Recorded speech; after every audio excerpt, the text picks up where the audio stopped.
truth except in the cross of our Lord Jesus Christ, through which the world has been crucified to me and I to the world.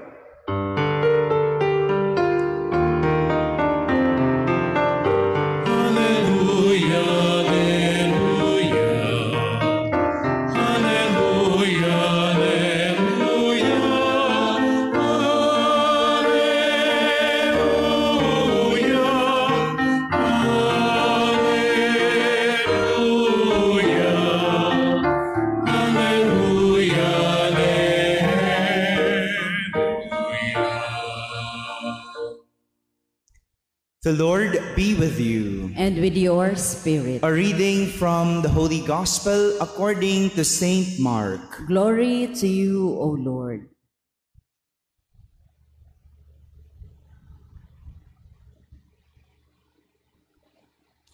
Jesus and his disciples left from there and began a journey through Galilee.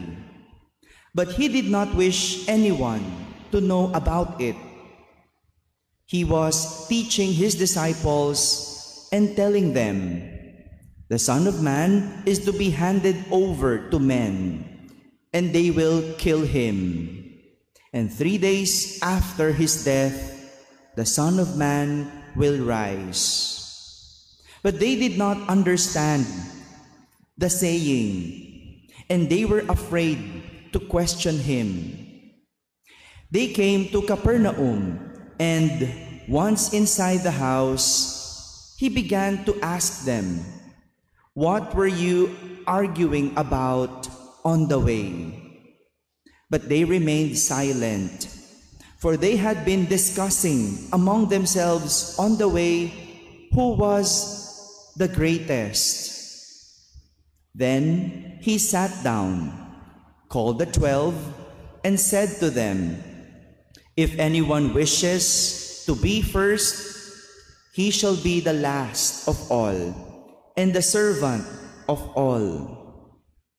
Taking a child, he placed it in their midst, and putting his arms around it, he said to them, "Whoever receives one child such as this in my name receives me. And whoever receives me, receives not me, but the one who sent me."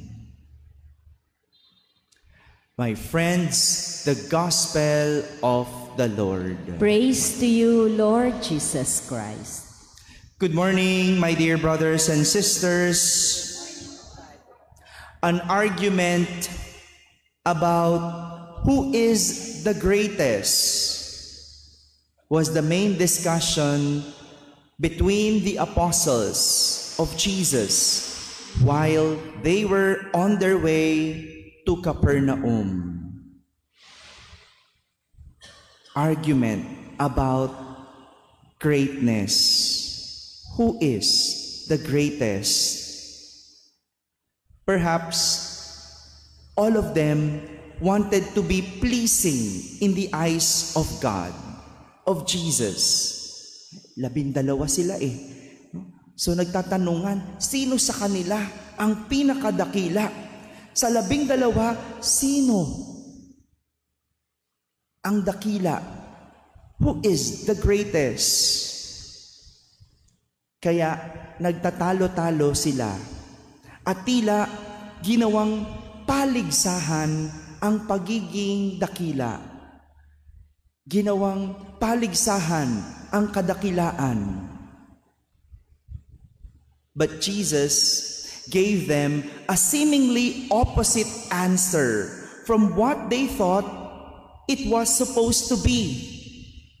As he said, "If anyone wishes to be first, he shall be the last of all and the servant of all."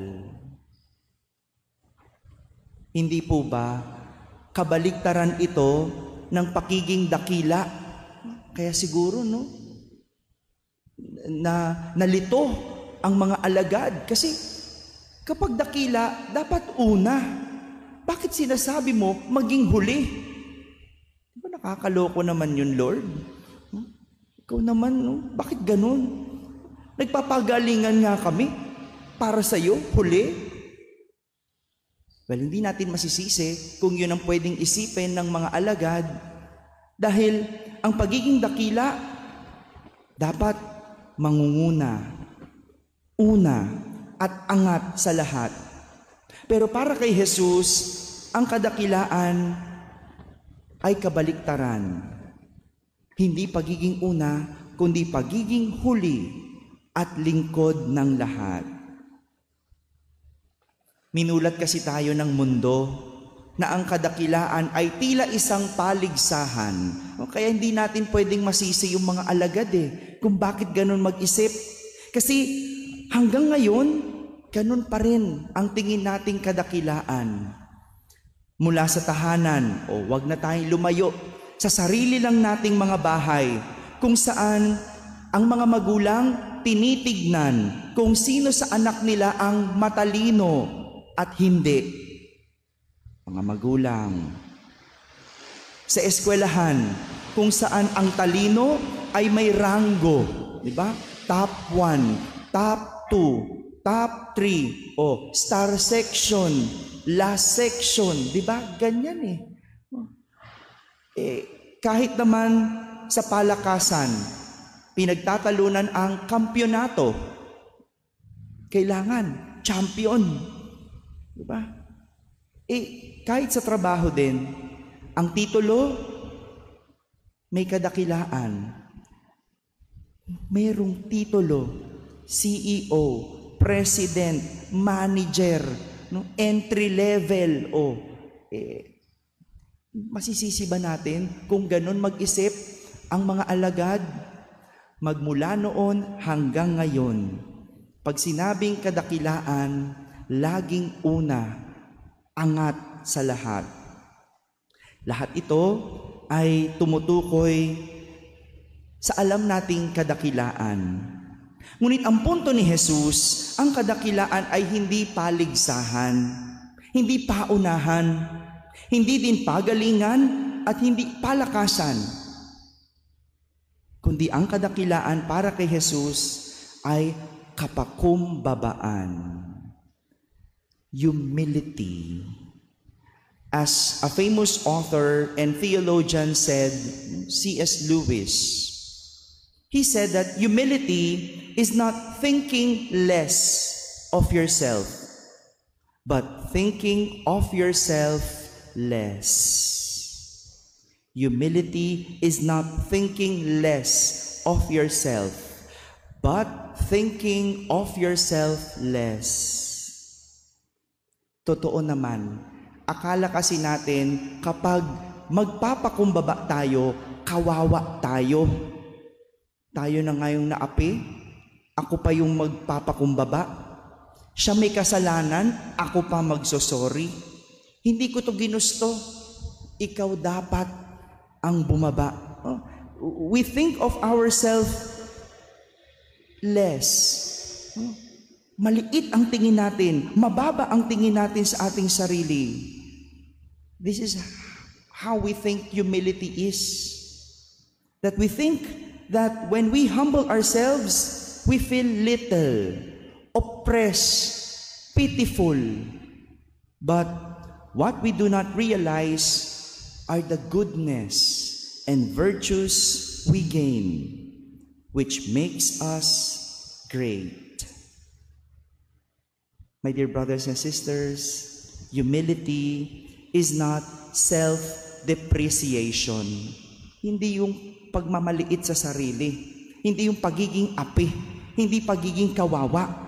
But it is an appreciation of being selfless.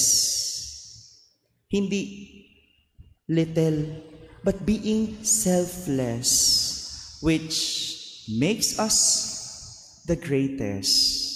Ganyan ang pagpapakumbaba. Akala natin tayo ang kawawa, pero ang totoo, tayo ang pinakadakila. Hindi man sa mata ng iba, pero sa mata ng Diyos. Amen.